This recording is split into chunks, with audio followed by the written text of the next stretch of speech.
In 1985, homelessness started to become an issue in Guelph. When I started that work in my early 20s, I loved it. So we have a team that helps people that are living outdoors because many people don't want to come into shelters. We're interested in solutions and not just Band-Aids. We want people to have a place to live that's safe and affordable. I'm really just driven by this community. I don't know other communities, but I know this community and I want to solve homelessness. So I just have this strong vision. Homelessness has changed and we need to adapt and respond to what it looks like. People do need community. They need somewhere where they can belong and have friends, and we have to always be thinking of that as a community. Now we've all talked about giraffe as a Yankee, and now it's our turn to ask you the questions. Okay. And our first question for you is, could you share the history of Stepping Stone? Yes. Stepping Stone was previously called the Drop-In Center, and it started in 1983. And it started by Sister Christine, who I just saw this past Saturday, which was nice. She's now 92 years old. So she lived in Guelph, and her concept was to start a place in the community where everyone could belong. And she started very small, and the mission was for food, friendship, and community. And that was 1983. In 1985, homelessness started to become an issue in Guelph. And so in collaboration with other community partners, the Drop-In Center, now the Stepping Stone, opened its first homelessness shelter. And so since then, we had been working, continuing on a community space for people to come, but also worked in homelessness at the same time. So my connection to Stepping Stone was in 1992-93. I was finishing university and I was in like a social work program, and when I ended up working in mental health for about 20 years, starting with that. But one of my first jobs was working at the Drop-In Center with Sister Christine. So when I started that work in my early 20s, I loved it the most. And then I worked in social work, mental health for 20 years, ended up getting my master's, but always was drawn to this population, which is very much individuals that live in poverty and that experience mental health issues, addiction issues, and are often going through the experience of homelessness. So when about 12 years ago, I joined Sister Christine and became the executive director because she was in her early 80s. And so we worked together for about 4 years and doing the work in community building and homelessness. And then right around the pandemic, homelessness, as we know across Canada, is becoming a bigger and bigger issue that we're struggling with. So we decided with our community partners that we would focus on homelessness. And then some of our partners did the community work. And that's where I just came from now, one of our community partners that's doing the daytime work. And so at this point, our organization is focusing on all the experiences of homelessness. So we have a team that helps people that are living outdoors because many people don't want to come into shelters. And so we have a team that goes and visits people living outdoors. We have 23 Gordon, which is our emergency overnight shelter, and we have up to 47 beds that people can stay in. And then we have a site for 24/7 supported shelter. So that's for people that are there's a bit more support there. And then because when I started at this organization 12 years ago, we always knew we're interested in solutions and not just Band-Aids. We want people to have a place to live that's safe and affordable. We want people to have good health. And our third thing is that they have a community around them, because we know those three things all have to come together. We opened up our Grace Gardens permanent supportive housing site. So that is 32 units for individuals that have been homeless for many years and struggling with mental health and addiction and do need that kind of 24/7 support. Our next question is, what kind of support do you get from the community to develop permanent projects for the homeless to prevent this issue?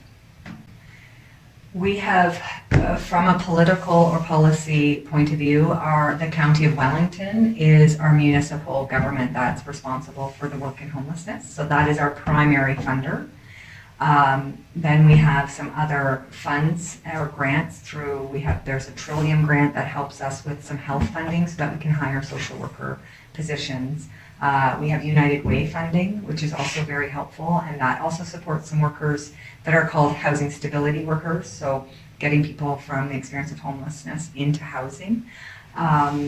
So county's our primary funder, then the other Trillium, United Way, and then our community partnerships are with different organizations that work in addiction, mental health, some different daytime spaces where people are. We partner with them as well, and the city, the county, and some other collaborative organizations. It really does take everyone coming together and working together to do this work. And so you have worked in this work structure since 1993. Yeah. And in this tough workload, what is your motivation that takes you to continue? Oh. Yeah. That's a good question. I think it's a lot of what you're talking about when you're building the community in the work that you're doing is sort of my same driver. I came here for university and I've lived here for 30 plus years, and I'm really just driven by this community. I don't know other communities, but I know this community and I want to solve homelessness. So I just have this strong vision and motivation to do it. And it keeps changing what it looks like. Addictions look different. Now we're struggling with families becoming homeless and seniors becoming homeless. And then we have the people that we've known for many years that are in and out of homelessness. So really focusing on all that work. And it's just something I'm really passionate about. And I really want to continue doing it. So, yes. What kind of project do you do to help the homeless in difficult winter conditions? For winter, we're always thinking of those ideas. So as a community, we've created it's kind of a one-pager and that's with the Poverty Task Force, which is also a collaboration of many organizations that sit together and work on all issues around poverty, which is food security, housing security, income security. So one of the projects that they organize every year is that everyone puts down where spaces are for people that are outdoors in the cold. And that can be between the library, because the library has people going there as well. For us in our organization, that's why we have 23 Gordon, our emergency overnight shelter. We have it open 7 days a week. And we really just accept everyone coming in that needs help in the cold. And then for those individuals that are sleeping outdoors, we make sure workers go out to make sure they're safe. If there's a barrier for them coming into our shelter, we try to figure that out. What can we do to make it more welcoming or easier to come into shelter? So trying to work with all of our community members as well as our programs and our teams of workers to help those individuals. And you're undertaking some of the most comprehensive projects in your field in the Gulf Wellington region. What kind of support do you need from volunteers? Maybe we will be volunteers in the future, well, hopefully. I won't say maybe, we will be volunteers, Awesome, right? awesome. So, and what would you recommend? I mean, there's so many different ways to help, our different programs. There's kind of the biggest part about grassroots, which I'm really passionate about as a social worker.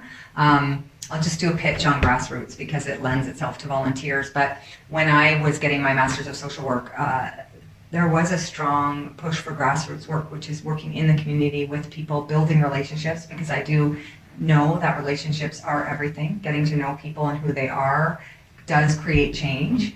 And sometimes there's a push for more of a professionalization of social work in more recent years, where people are more doing therapy, which I think is also really important for our community. But I think there's of equal importance is that grassroots work. So why that's good for volunteers is coming in, getting to know people, helping with food or relationship building, because people need so many different things. It's not just about housing. When I was just downtown, someone, their income was stopped. So we just called Ontario Works and got him over there to get the paperwork going, because sometimes people don't have ID, identification. So there's so many different ways to be helpful to people. So that's how people can volunteer, definitely. There's a big work at Stepping Stones campus at 23 Gordon Street. How will it be an innovation with new additional floors and arrangements?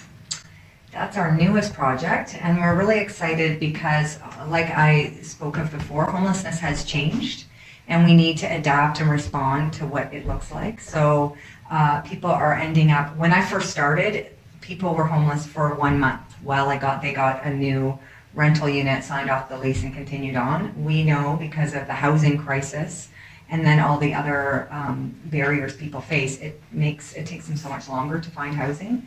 So with that project, we're adding a third floor and making sure there's space for transitional housing, which means people can stay up to, it's not permanent, but it's up to 3 to 4 years. So you can build those supports and plan and get people to where they can live permanently. So that will, the third floor will be transitional, and then the second and first floor will make sure we will have space for anyone needing emergency shelter. And then if we can move the needle so that more people don't need the emergency and can move to transitional, we'll just make sure there's beds for both of those programs. And alongside that, our goal is to also have a space downstairs that we can have a kitchen and have supports to help people find units to live, get their ID sorted, have partners come in and be helpful, and really, again, focus on homelessness and the work we have to do. So that site will be really catered to the people coming through our door. We do have 2 family shelters right now because of that demographic increasing. So those are 2 other sites that we have opened up. So I'm sure you talked about this, but the homeless issue it's increasing daily. And what solutions would you propose? Mm-hmm. Solutions to me are really advocating for affordable housing. And some of those are like our Grace Gardens project, which is a permanent supportive housing project, but also to support and work with our market rent landlords to find housing. So we have to partner with everyone, developers, landlords, anyone that can actually help with housing. Obviously, the government and funding is really important for those projects, so we need the provincial and federal dollars and municipal dollars to come through for that piece. But it's more than just a home to live in. People need the supports as well. And so making sure people have that, whatever that support looks like, whether it's mental health, addiction, medical health for our seniors, if it's families, making sure they're supported on going to school, refugee families coming in, that's a whole other pathway. We want to make sure everyone has what they need, Indigenous, LGBTQ, like thinking of all the different supports that surround people. And then the third part is making sure once people get housed and have a support, people do need community. They need somewhere where they can belong and have friends. And we have to always be thinking of that as a community, because we've literally had people not want to leave a shelter to go to a safe and affordable home because they don't want to leave the shelter because they've developed community within shelter. So we know, and community impacts your health. People that are lonely and isolated often don't do well. So those are the 3 things I think we have to be thinking about all the time: health, housing, and community. Yeah. Yeah, we kind of mentioned my question, but it is, what advice would you give to us young people if you want to contribute to your work? That's where my grassroots part comes in, getting involved. The things that you're doing, even this work that you're doing now, I think is really important. Being aware of the issues, learning about the issues, and just creating opportunities to be helpful, whether through employment or there's lots of avenues to be helpful to this work. And the simplest way is when you're walking down the street of any downtown where you are living now, and just saying hello to the people you walk by, because that kind of sense of being seen for people that are homeless is really critical. So it can be as simple as that, which I think impacts and changes lives. What do you think about Earth magazine? I love it. I really love it. I read it because you sent me a link. Yeah. I think it's amazing, and I love the concept that you're doing. Thank I you. think it's a really great way to learn about the community, but also learn English, and it's really a great idea. Really excellent, an excellent concept. I love it. We're also going to be writing all about this in our next. Awesome. There we Okay. go. Well, thank you for taking the time and interest and making it happen.